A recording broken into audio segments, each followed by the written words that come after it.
little harder, stack those sats, don't stack the dollar.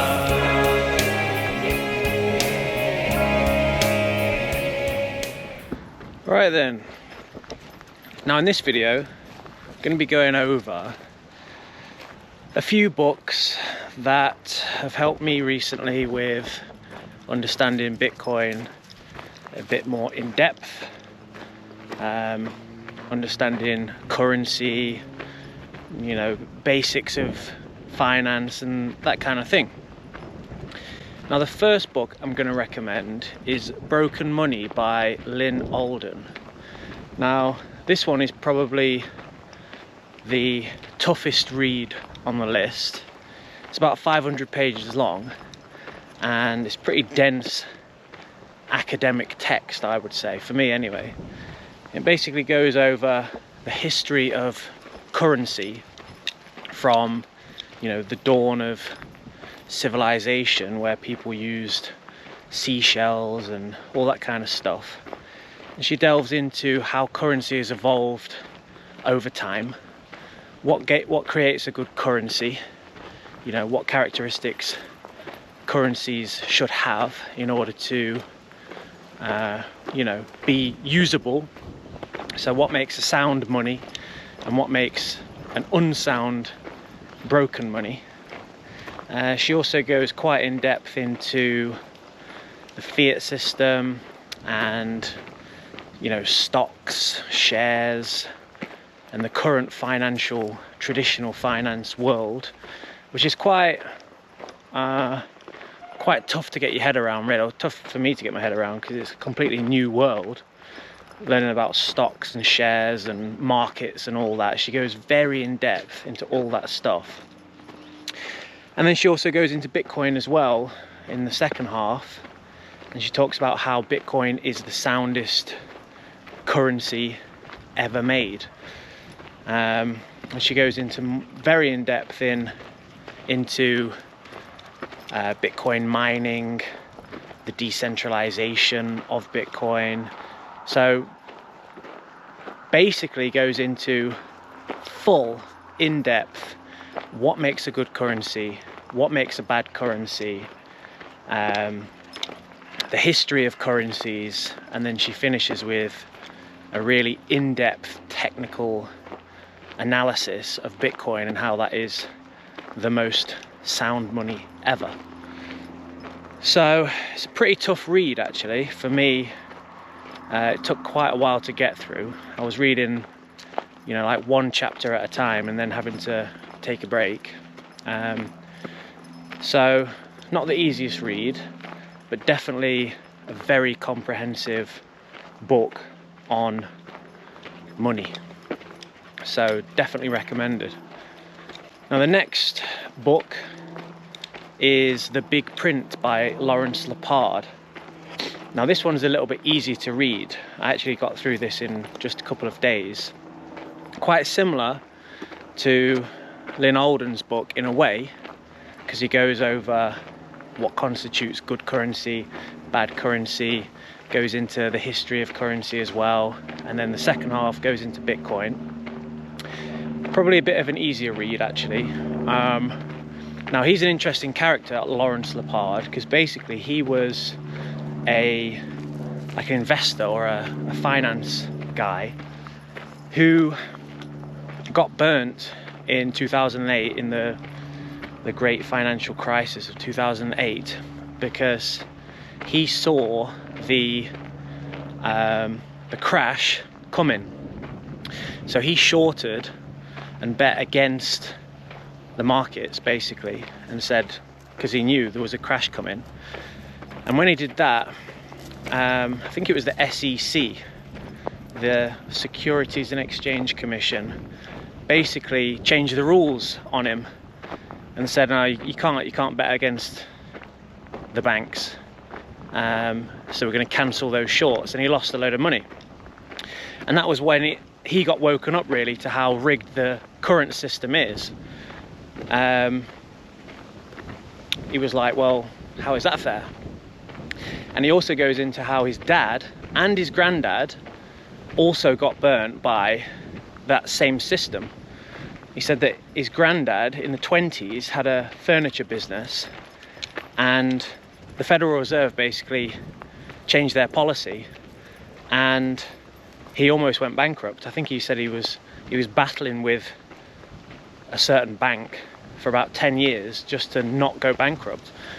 And then his dad also had a furniture business in the 70s, and in 71, when President Nixon came off the gold standard, the inflation that was felt then almost bankrupted his dad. So he's got a long line of beef with the Fiat system and Federal Reserve and that kind of thing. So he's writing the book with a vengeance by the looks of it. And he also goes into things like the Cantillon effect, which is basically where he explains that those that are closest to the printing press benefit most, and then, you know, the average Joe who are at the bottom of the food supply chain benefit least from the printing press. So he goes into that a little bit and basically says how the current system is basically fully just a crony capitalism corrupted system that's rigged against us, the average Joe. And even when the average Joe, you know, is set to benefit from it, like when he shorted those stocks in 2008, they just changed the rules. So he goes into that kind of thing. And then he lays out the case for Bitcoin and says Bitcoin is so good because you can't just change the rules. There's no centralized group of people that can just say, no, we're just going to change this now. So it aids well, a more moral, uncorrupt financial system. And he's also the guy that coined the term fix the money, fix the world. So definitely worth a read. Lawrence Lepard, The Big Print.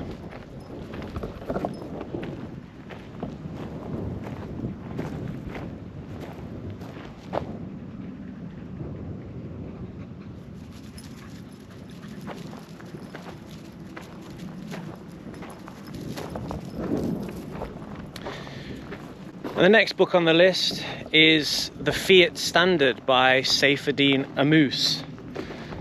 Now he has written a few books, most famous one probably The Bitcoin Standard, which is probably the most famous book on Bitcoin and definitely an essential read, but I think that one is a given. You know, if you're going to give anybody a book on Bitcoin, give them that one. But I prefer the Fiat Standard because he goes into the consequences of the Fiat system in a little bit more depth. And he basically says that everything we see that's wrong with the world at the minute, whether it be war or the education system or the food system, you know, everything that we see today which is wrong and corrupt is a direct consequence of the fiat money. You know, he says things like the food is so terrible nowadays because things like toxic seed oils and whatnot are subsidized, and things like local organic farms are not subsidized. So naturally, these companies that need to keep up with inflation and make more and more and more money, they're going to include these toxic, cheap chemicals in their product just to stay afloat. Because it's not about quality of product anymore that it would be in a free market where the person that offers the best product naturally has more customers, more money going to them, and the person that has the worst product naturally has no customers. We've got subsidies, and whoever's got the, you know, the subsidies thrown at them survives. So he says that's the issue with the current food supply, which is why it's so crap. And he says that the same can be said for education. You know, as more and more people have to work now just to stay afloat, homeschooling is less of a thing. Both parents now have to work just to survive, so they have to give their kids to state-run schools, and in state-run schools they can be taught whatever. They can be politicized, and he says that it increases reliance on the state, which, according to him, is not a good thing. I'd probably agree with him as well. Now, he also goes on to say one of the most profound things was that to do with war, before the debt system came into place, a war would end when a country would just run out of money. So if you ran out of money, you can't buy weapons anymore, you can't pay your soldiers anymore, so that would be it. The war would end. But now, because we've got an unlimited printing press, we've seen unlimited war, because whoever runs the printing press can just say, keep printing money, more war, more war. And he says that's the direct consequence of the fiat system. So he basically goes in depth into everything we see today that we don't like, pretty much as a direct consequence of this unjust, immoral, unfair, fiat, debt-based system that we're in. So definitely a very interesting read from him. Now, the next book I'm going to recommend is The Price of Tomorrow by Jeff Booth. Now, this is probably the most mind-blowing book on the list, and it's one where I read once and instantly thought, well, I'm probably gonna have to read that another 10 more times just to understand it a little bit. It's very high IQ, high concept, futuristic book. Now, he goes into things like how technology and AI and Bitcoin and these kind of things are going to affect the future. It's a very high concept book. So I haven't quite got my head around it yet. But it's one of those where I'm thinking, this guy knows what he's talking about. Now, he says that technology in general is naturally deflationary. So as a technology exists, let's say like making computers or making TVs, that kind of thing, we get better and better at it, the process becomes more streamlined, and then the prices go down because this is how things should be. Like, as it gets easier, more streamlined to make these things, the prices go down. He says this is just reality. You know, reality is deflationary by nature. But he also says that this current debt-based system we're in, which is inflationary, is dissonant with reality, because the prices of things should be going down naturally. And he says, he repeats all the time, that a free market is naturally deflationary. But that's not what we're seeing. So there's this dissonance between how things should be in a free market, naturally deflationary, versus how they actually are in this debt-based system where everything is inflationary. So very interesting in that regard. He also makes a case, and he says, this is something that Alden says in her book as well. He says that as this dissonance with how things should be in a free market versus how things actually are, this leads to things like inequality, you know, more and more billionaires, but at the same time there's more and more people just, you know, working 2 jobs just to stay afloat and eat. So there's this gap of inequality. And he makes the case that people look for somebody to blame for that. and this leads to like political extremism, populism, that kind of thing, and can just kind of cause chaos, you know, all throughout. I mean, just look at the past 100 years.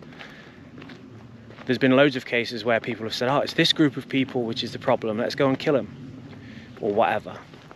So he makes the case, along with Alden, that says that this rise in extreme politics and populism is another consequence of this debt-based currency system that we're in. In actual fact, it's the currency itself which is the issue, not any particular set of people. Now, he does say that technology, AI, and a sound money like Bitcoin should and will, in the future, if left to its own devices, revolutionize the world to the point where people don't have to work as much, as hard, just to stay afloat. You know, people will be able to be more creative, or if they want a family, more time to raise a family, more time to do artistic endeavors, that kind of thing. So he leaves it on a positive note, and he says technology should, if left to its own devices, be a very beneficial thing for humanity. And he lumps Bitcoin in there as well. So yeah, overall, mind-blowing book that I haven't quite grasped. So I need to read it again, but definitely worth a read. And the last book I'm going to recommend is the oldest book on the list, which is a book called Bitcoin by an English guy called Dominic Frisby. Now, this book was written in 2014, so it's the oldest one on the list. And it's different in a way because it doesn't read like an academic text. It reads like a semi-autobiography, or almost like a fictional novel in a way. It basically goes through the author, Dominic Frisby's, first exposure to Bitcoin. He says that back in 2010 or 11, he was buying weed off the dark web using Bitcoin. And then he goes through this whole story of how he ended up in like some London slum, hanging out with cypherpunks and learning about Bitcoin from these kind of, you know, privacy enthusiasts in this slum in London. So it reads almost like a bit of a cool thriller more than anything else. And he also goes over the story of when that Japanese guy who was called, I think it was Dorian Nakamoto, there was a newspaper article came out basically saying and claiming that this guy was Satoshi Nakamoto, but it wasn't. And it ended up in some huge kind of car chase almost. I think it was in California or something like that. Mad story basically, but it goes over this kind of stuff. So yeah, different, very much different from the other four. Worth a read. Quite an easy read, and I read it in just a few days really. Quite dated because he's talking about Bitcoin when it was only about £500 per coin, and as of today it's about £85,000. So dated in that regard, but all of the stuff that he goes into, like the technological side, still holds up. So, you know, definitely worth a read even today, 10 years later. He also says and makes a case for who he thinks is Satoshi. And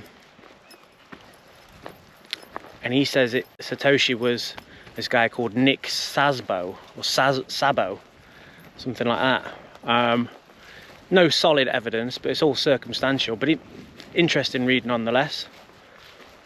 So yeah, there's 5 books, 5 of my favourite books recently to do with Bitcoin.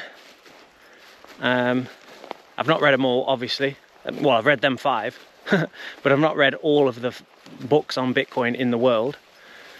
So there are probably better ones, So if you can think of any better ones, let me know, because I'm always up for learning more stuff. So drop a comment if you can think of any essential Bitcoin reads, and check them out. Right then, call it a day. See you later. Buy a little lower, try a little harder, stack those sats, don't stack the dollar.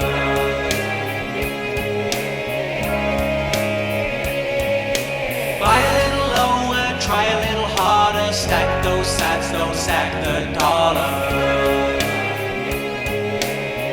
Don't stack the dollar. Buy a little lower, try a little harder, stack those sats, don't stack the dollar.